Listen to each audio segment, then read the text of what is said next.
Muy buena tarde, licenciado Manrique. Tenemos el gusto de presentarnos ante usted como el grupo número 3, el cual vamos a exponer el tema de la estructura social en América en la época colonial. Nuestro grupo se conforma de la siguiente manera: profesora Fabiola Folgar, profesora Mariluz Zúchite, profesora Maya Ari García y profesora Carla Gómez, así como mi persona, Sobeida Gómez, como coordinadora del grupo número 3. Cuando hablamos de la estructura social en América, hablamos de los grupos de mayor manifestación racial propia del periodo colonial, entre la cual destaca el mestizaje, en las cuales abarca cuatro principales, las que son los mestizos, los mulatos, los zambos y los indígenas, que también son parte primordial de este proceso en la estructura social de América. Tenemos también que cada una de estas se llevaba de forma jerárquica a través de las estructuras en las cuales conocemos pues que los españoles fueron los principales exponentes durante la época colonial. Durante la época colonial dependían básicamente del origen racial de las personas. Al principio hubo solo dos grupos que eran étnicos, ¿verdad? Estaban entre ellos españoles e indios. Los españoles ocuparon la posición social más alta entre los diferentes grupos de acuerdo con el origen. También ahí contaban lo que era el color de la piel y la población económica. Una parte de la población tenían todos los beneficios, en tanto que la gran mayoría formada por indígenas, africanos y sus descendientes. Entre todos ellos también estaban lo que son los españoles, los criollos, mestizos, indígenas y los esclavos. Los grupos sociales y los orígenes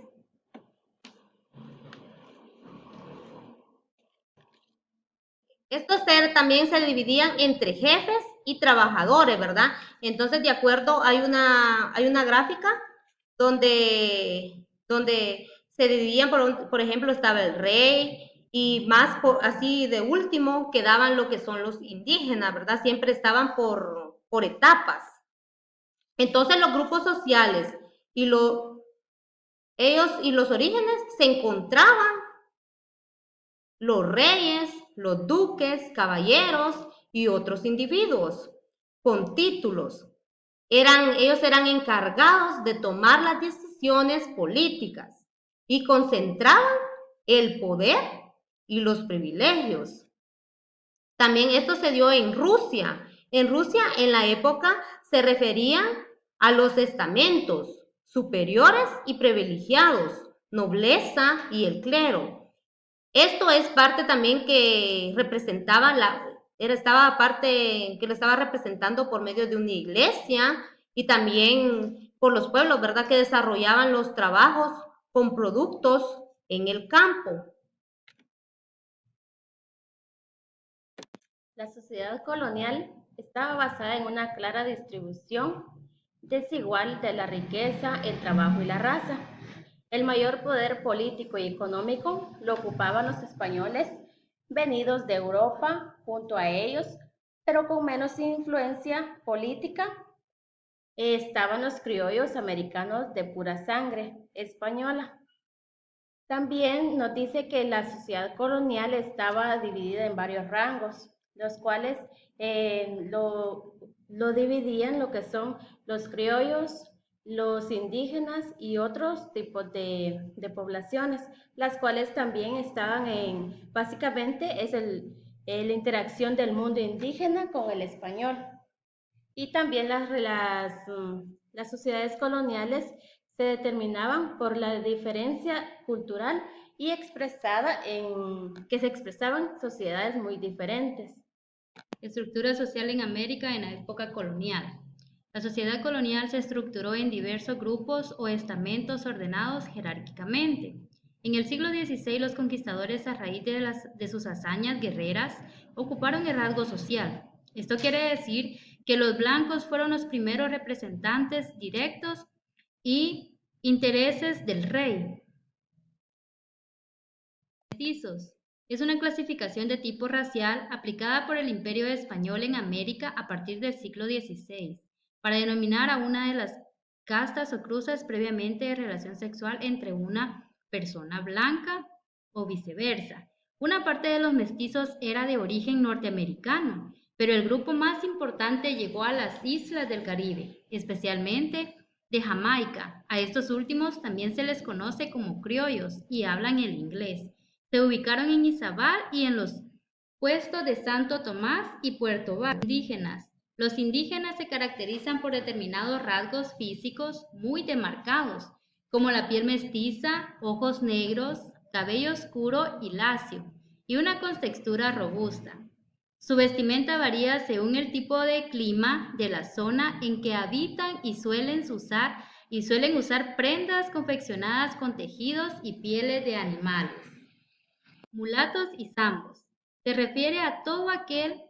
mulatos se refiere a todo aquel ser humano engendrado por un padre blanco y una madre negra, o bien se puede viceversa, ¿verdad? Ya sea la madre blanca y el padre negro. Su forma femenina es mulatal. Su vestimenta son pantalones amplios y sin color, camisas de tela cruda y no usaban calzado. Los zambos se llamaban zambos al individuo nacido del mestizaje de una persona negra con una persona indígena americana. Los zambos eran esclavos de los mestizos. Los negros llegaron desde Chile. Ellos permanecieron como esclavos. Fueron grupos sociales y a lo largo de los 300 años, miles de esclavos fueron traídos desde Perú, desde Angola y Congo y Guinea. Esclavitud negra, situación en la cual una persona es propiedad de otra. La esclavitud como institución jurídica es una situación en la cual una persona, o sea, el esclavo es propiedad de otra, quiere decir el amo. También nos dice que los esclavos negros son los que portaban cédula o carnet de identificación personal. Nos dice que otra forma o vía para llegar a condición de los esclavos era la esclavitud por deudas o por premio individual.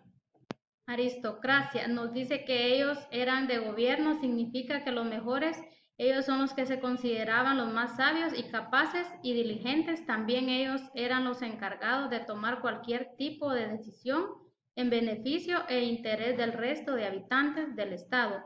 Nos dice también que Platón era quien defendía la división social. En esos últimos años, Platón era quien identificaba a los que dirigían el gobierno. Muchas gracias, esta ha sido nuestra exposición.